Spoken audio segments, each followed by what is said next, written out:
It is 10 o'clock. The polls have closed. The general election is over.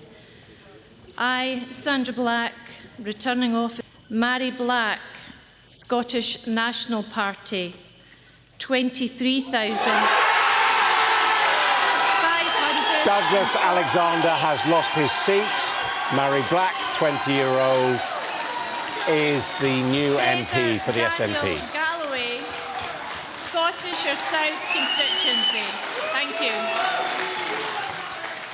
So 47-year-old Douglas Alexander, who's been an MP since... Also the work of the police.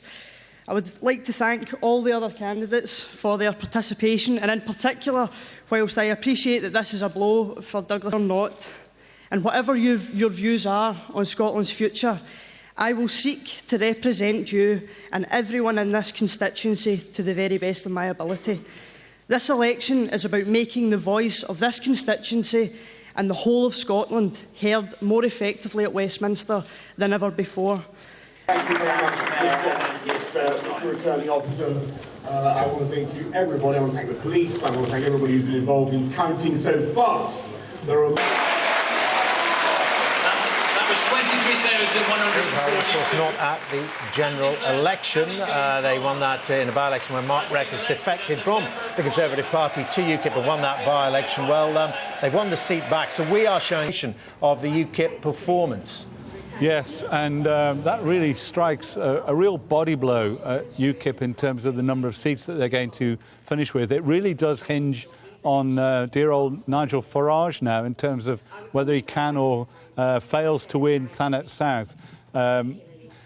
Many people said with the two seats that they would win at the election would be Clacton, which they did, and Rochester, which they haven't. And therefore, if the two seats forecast is correct, I really think Thanet South has now got to deliver for UKIP. And of course, Adam. Thank you very much indeed, Jeremy. Well, let's just recap where we are in this election campaign. So far, Labour from the Alliance, but they've also lost one seat to the UUP. Now, these are the share. Conservatives, 26%. And look at UKIP. They are at 10%. They are up 8 points. Since 1950, the longest run of any parliamentary seat. So perhaps not surprising that that could fend off the rout from